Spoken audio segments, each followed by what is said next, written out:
یہ فرمایا من یتق اللہ یجعل لہ مخرجا، جو کہ اختیار کر لیتا ہے ہم اس کے تنگی سے نکلنے کا راستہ کھول دیتے ہیں، تنگی سے نکلنے کا راستہ کھول دیتے ہیں اور اس پر رزق کے دروازے کھول دیتے ہیں۔ لوگ گناہ کے ذریعے کمانا چاہتے ہیں اور گناہ کے ذریعے مالدار بننا چاہتے ہیں، حرام کمائیوں سے مالدار بننا چاہتے ہیں، حرام کمائی سے مالدار بننا چاہتے ہیں۔ اللہ رب العزت تو اپنے بندوں محبوب بندوں کو ایسا مال سے بچانا چاہتے ہیں جو تمہیں کوئی آدمی اپنے بیمار کو پانی سے بچانا چاہتا ہے، اور یہ حرام راستے سے مالدار بننا چاہتا ہے۔ میرے دوستو عزیزو، سب سے پہلے تقوی کمائی کے نقشوں میں لے آؤ، سب سے پہلے تقوی کمائی کے نقشوں میں لے آؤ۔ اگر کمائی کے نقشوں میں تقوی آ گیا تو معاشرہ، عبادات، اخلاق تینوں لائنیں بن جائیں گی۔ لیکن فرماتے تھے کہ حرام کمائی یہ اس کے اعضاء کو حرام کی طرف کھینچ کے لے جاوے گی، یہ نہ چاہتے بھی حرام کام کرے گا۔ جی ہاں، سب سے پہلا سوال معاملات کا ہے کہ معاملات ٹھیک کرو۔ سب سے پہلا سوال معاملات کا ہے۔ ہر مشین کے لیے سب سے پہلا سوال یہ ہے کہ اس کا تیل کون سا ہے، اس موٹر کا تیل کون سا ہے، یہ ڈیزل کی مشین ہے، یہ ڈیزل کی موٹر ہے، یہ ڈیزل کا انجن ہے، یہ پیٹرول کا انجن ہے، اس کا تیل چاہیے۔ انسانوں کے ہاتھ بھی بنائی ہوئی مشینوں کے تیل متعین ہیں۔ یہ کیسے ممکن ہے کہ مسلمان اللہ کی عبادت کے لیے بنایا جائے اور اس کے لیے کوئی غذا کی پابندی نہ ہو کہ جانور کی طرح جو چاہو کھا لو، عمل کر لو؟ ایسا نہیں ہے۔ ہم فرماتے تھے لوگ لقمے کو معمولی سمجھتے ہیں، حالانکہ لقمہ سمندر ہے، خیالات اس کے موتی ہیں۔ جیسی غذا ہوگی ویسے خیالات ہوں گے۔ اس لیے فرمایا سب سے پہلے معاملات کو حکم پر لاؤ، اخلاق، معاشرہ، عبادات، تینوں چیزیں بن جائیں گی، تینوں بن جائیں گی۔ اس لیے صحابہ کرام کی غیبی نصرتوں کا جو اصل بنیادی سبب بنا ہے وہ ایمان کی علامت تقوی، ایمان کی علامت تقوی۔ آگے فرمایا دوسرا وعدہ وَيَرْزُقْ مِنْ حَيْثُ لَا يَحْتَسِبُ، کہ ہم تقوی والوں کو ایسے راستے سے رزق دیں گے جہاں ان کا خیال گمان بھی نہیں پہنچے گا۔ ہم ایسی جگہ سے رزق دیں گے جہاں ان کا خیال گمان نہیں پہنچے گا، اس جگہ سے ہم ان کو رزق دیں گے۔ اور ہوا یہی، ایسے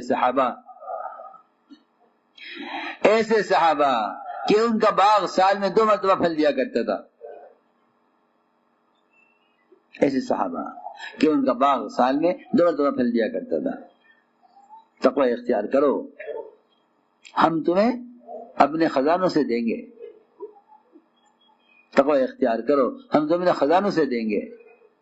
ایک صحابی نے آ کر عرض کیا کہ مجھ پر اتنا قرضہ ہے کہ میں اگر سال کی باغ کی آمدنی قرض میں ادا کرتا رہوں تو میرا قرض ادا نہ ہو۔ فرمایا کہ کھجوریں توڑ لی ہیں؟ کہ جی ہاں۔ آپ تشریف لے گئے باغ میں، کھجوریں توڑ کر رکھی ہوئی تھی۔ آپ نے فرمایا کہ جتنوں کا بھی تمہارے ذمہ حق ہے سب کو بلا لو۔ ایک وقت میں سب آ گئے، سب نے اپنا اپنا حق تول کر لے لیا، سارا قرضہ ادا ہو گیا، سارا قرضہ ادا ہو گیا۔ فرماتے ہیں صحابی کہ مجھے کہیں سے ایک کھجور بھی کم نظر نہیں آتی تھی کہ ان میں کوئی کھجور اٹھائی گئی ہے، سارا قرضہ ادا ہو گیا۔ یہ وعدہ ہے تقوی پر کہ ہم ایسی جگہ سے رزق دیں گے جہاں ان کا گمان خیال بھی نہیں پہنچے گا۔ اس لیے میں نے عرض کیا کہ تقوی سب سے پہلے معاملات میں لاؤ، اس لیے کہ اگر غذا تقوی والی نہیں ہے تو بدن سے نکلنے والے اعمال بھی تقوی والے نہیں ہوں گے۔ اگر غذا تقوی والی نہیں ہے، جو اپنے اعمال کی حفاظت کرتے ہیں وہ سب سے پہلے اپنے معدے کی، اپنے خون کی حفاظت کرتے ہیں، ابو بکر صدیق رضی اللہ عنہ کو ایک لقمہ کہانت کی آمدنی کا کھلا دیا گیا. پوچھا کہاں سے لائے ہو؟ کہ میں کہانت کیا کرتا تھا، نجومی سے جا کر حالات پوچھتا تھا، آ کے بتلاتا تھا لوگوں کو، اس کے پیسے ملتے تھے. ابو بکر رضی اللہ تعالیٰ عنہ نے اس لقمے کو اندر سے نکالنے کے لیے طے کی. ایک لقمہ کیسے باہر نکلے؟ جب ساری کوشش کی اور وہ لقمہ باہر نہ آیا تو لوگوں نے کہا پانی پیجئے، پانی پی کر نکالیے اس کو. روایت میں ہے کہ پانی پیتے رہے، طے کرتے رہے، جیسے کوئی اپنے برتن کو صاف کرتا ہے، دھویا کرتا ہے. جب وہ قے کے ساتھ لقمہ باہر آیا، لوگوں نے کہا امین آپ نے اس کے لیے کوشش کیوں کی؟ فرمایا اگر یہ میری جان لے کر نکلتا میں اس کو نکالتا. سارا کام خراب ہوا ہے اس کمائی کے حرام طریقوں کی وجہ سے. یہ کمائی کے حرام طریقوں نے سارے عبادات کو کھوکھلا کیا ہوا ہے. عبادات مردود ہیں اور دعائیں مردود ہیں، مقبول نہیں ہیں. اس لیے کہ سب سے پہلی شرط یہ ہے کہ پہلے طہارت پھر عبادت.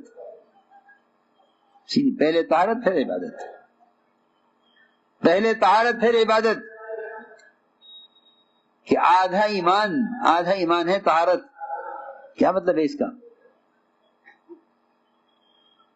کہ اگر آپ ناپاک پانی سے وضو کریں تو آپ کی بات کو کیا ہوگا کہ آدھی طہارت، آدھا ایمان تو طہارت ہے. طہور و شطر الایمان، طہور و شطر الایمان کہ پہلے پاکی حاصل کرو. پاکی کا مطلب یہی نہیں کہ آدمی غسل کر لے یا وضو کر لے، بلکہ بدن کے اندر دوڑنے والا خون حرام کمائیوں سے، سود سے، جھوٹ سے، غبن سے، دھوکے سے، ان سب سے پاک ہو. عمر بن سعد رضی اللہ تعالیٰ عنہ کو حضرت عمر نے گورنر بنایا تھا حمص کا. 1 سال وہ وہاں رہے. جب 1 سال کے بعد واپس آئے حضرت عمر نے فرمایا یہ کیا حال کیا ہوا ہے؟ تو اس پر ہی جواب دیا تھا حضرت عمر بن سعد نے کہ دیکھتے نہیں میرے بدن کا خون پاک ہے، میں نے کسی کا کوئی حق نہیں مارا، میں نے کسی کا کوئی حق نہیں دبایا. میرا خون بدن کا اپنی کمائی سے، حلال کمائی سے بنایا ہوا ہے. میرا خون پاک ہے اور مجھے کیا چاہیے؟ میرا خون پاک ہے. تو میں نے عرض کیا کہ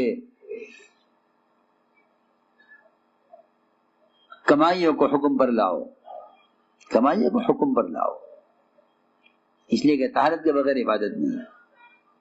میرے دوستو، بزرگ عزیزو، کمائی کی شکلوں میں حرام ایسا جز بن گیا ہے کمائی کی شکلوں کا کہ مسلمان یہ کہہ کر بے فکر ہے کہ میں کیا کروں.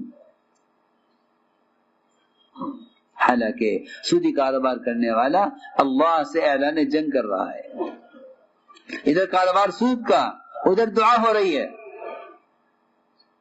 عجیب بات ہے، ادھر کاروبار سود کا ہے، ادھر دعا ہو رہی ہے. اگر آپ کی اپنے کسی پڑوسی سے لڑائی ہو جائے، آپ کے اپنے کسی پڑوسی سے لڑائی ہو جائے تو کیا آپ اس پڑوسی کے یہاں سے نمک مانگنا پسند کریں گے؟ صرف نمک، بہت معمولی چیز ہے. مجھے آپ نہیں. کوئی تمہارا بچہ اگر نہ سمجھ جسے خبر نہیں لڑائی ہے وہ جا کے لے آوے تو آپ 2 چاٹے مار کے واپس کراؤ گے کہ ہمیں نہیں چاہیے کیا ہے. یا آپ اپنے دشمن سے جس سے آپ لڑائی کر رہے ہیں اس سے آپ کسی خیر کی امید کر سکتے ہیں؟ نہیں کر سکتے. اور عجیب بات ہے کہ لوگ سودی کاروبار کر کے اللہ کے رسول سے اعلان جنگ کیے ہوئے ہیں. اعلان جنگ کیے ہوئے ہیں. ان لم تفعلوا فاذن بحرب من اللہ ورسولہ. اگر نہیں باز آتے ہیں سود سے تو اعلان جنگ ہے اللہ کے رسول کے ساتھ. عجیب بات ہے کہ ادھر سودی کاروبار ہے اور ادھر دعائیں ہیں کہ اللہ سے مانگ بھی رہے ہیں، اللہ سے لڑائی بھی کر رہے ہیں. اللہ سے مانگ بھی رہے ہیں، اللہ سے لڑائی بھی کر رہے ہیں کہ اپنے معاملات کو حکم پر لاؤ. معاشرہ، عبادات، اخلاق، تینوں لائنیں ٹھیک ہو جائیں گی بشرطے کے معاملات ٹھیک ہو جائیں. اور اگر معاملات ٹھیک نہ ہوئے تو یہ عبادات، مقبول عبادات بھی حق والے ایسے لے اڑیں گے قیامت میں کہ ان حق والے گناہ اس پر ڈالے جائیں گے اور اس کی مقبول عبادت حق والے لے جائیں گے اور یہ عابد جہنم میں ڈال دیا جائے گا. حدیث میں اسی طرح ہے، ثم طرح فی النار. اس لیے فرمایا کہ سب سے پہلے معاملات کو حکم پر لاؤ، کہ معاملات کو حکم پر لاؤ. اس لیے ہم نے عرض کیا کہ تقوی پر یہ 5 وعدے ہیں کہ پہلا وعدہ یہ ہے کہ ہم ہر تنگی سے نکال دیں گے. دوسرا وعدہ یہ ہے کہ ہم ایک جگہ سے رزق دیں گے جہاں ان کا گمان خیال نہیں پہنچے گا.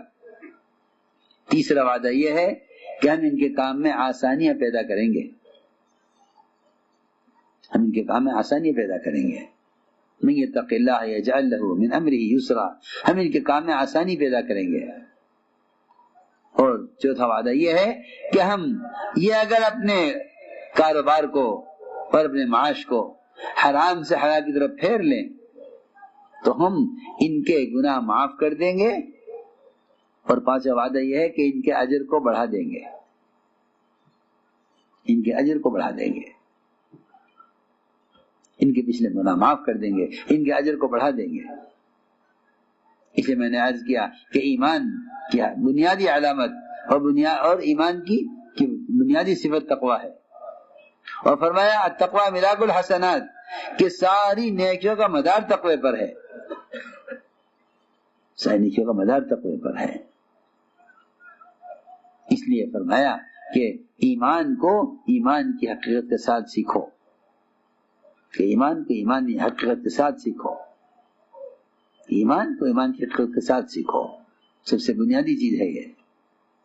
ایک جماعت آپ اس میں حاضر ہوئی، فرمایا تم کیا ہو؟ صحابہ فرماتے ہیں کہ حضور اکرم صلی اللہ علیہ وسلم نے سر سے لے کر پیر تک ہمارے حلیے کو دیکھا، ہمارے حلیے کو دیکھا. اس لیے کہ ایمان کے دلوں میں راسخ ہونے اور ایمان کی حقیقت کے حاصل ہونے کی علامت اور اس کا تقاضا یہ ہے کہ مسلمان اتباع سنت پر آئے، مسلمان اتباع سنت پر آئے. یہ تقاضا ہے ایمان کا، یہ تقاضا ہے ایمان کا کہ مسلمان اتباع سنت پر آئے. اگر اس کا ظاہر سنت کے خلاف ہے، اگر اس کا ظاہر سنت کے خلاف ہے تو دل میں ایمان نہیں ہے، پکی بات ہے. بات بھاری پڑے گی اور ہے حقیقت یہی ہے. قرآن تو کھول کے کہہ دیا نا صاف کہ تم ایمان والے ہو ہی نہیں سکتے جب تک اللہ اور اللہ کے رسول تمہیں ان تمام شکلوں سے، تمام طریقوں سے، تمام اسباب اور راستوں سے، جتنا بھی اللہ کا غیر ہے اس سب سے یہ دونوں تمہیں محبوب نہ ہو جائیں، تم اپنے آپ کے ایمان والا نہیں کہہ سکتے. آج کل شیطان نے ایک ایسی تھپکی دی ہے مسلمانوں کو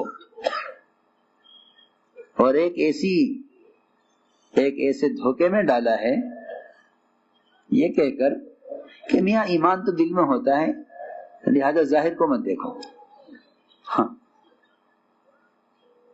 یہ میں بہت عام بات کر رہا ہوں کہ میں ظاہر کو مت دیکھو، ایمان تو دل میں ہوتا ہے اور دل کا حال کوئی جانتا نہیں، لہذا ظاہر کو مت دیکھو،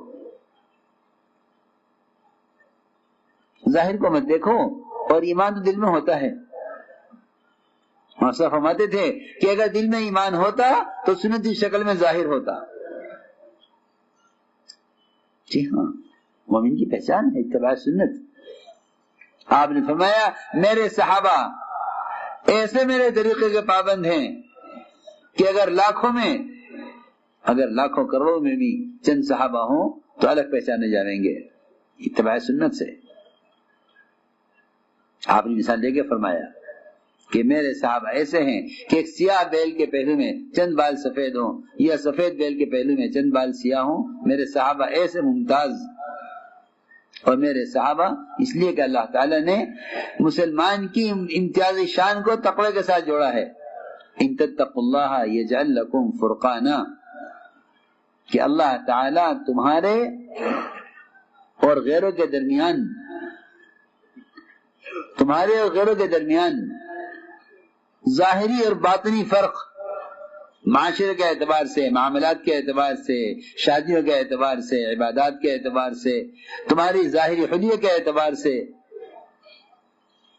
تمہیں دوسروں سے اس وقت تک اللہ تعالی الگ نہیں کریں گے جب تک تمہیں تقوی نہ آ جائے. ان تتقوا اللہ یجعل لکم فرقانا. یہ فرقان کیا ہے؟ یہ فرقان یہ ہے کہ مسلمان کا ہر عمل سنت کے مشابہ ہو اور اس کا ہر عمل اعداء دین کے طریقوں کے خلاف ہو. یہ ہے فرقان.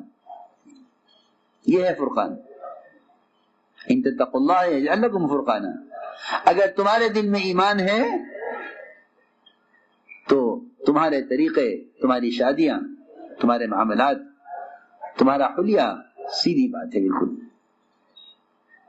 ورنہ یہ شیطان کی بہت بڑی تسلی ہے، شیطان کی تسلی ایمان والوں کے لیے کہ ایمان تو دل میں ہوتا ہے، ظاہر کو مت دیکھو.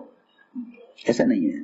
مولانا فرماتے تھے کہ اگر گدھے پر بیٹھ کر کار کے مقابلے میں فخر زیادہ نہیں کرتا ہے تو دل میں ایمان نہیں ہے. حضرت کا ملفوظ ہے، کیونکہ کار سنت سواری نہیں ہے، گدھا مسنون سواری ہے.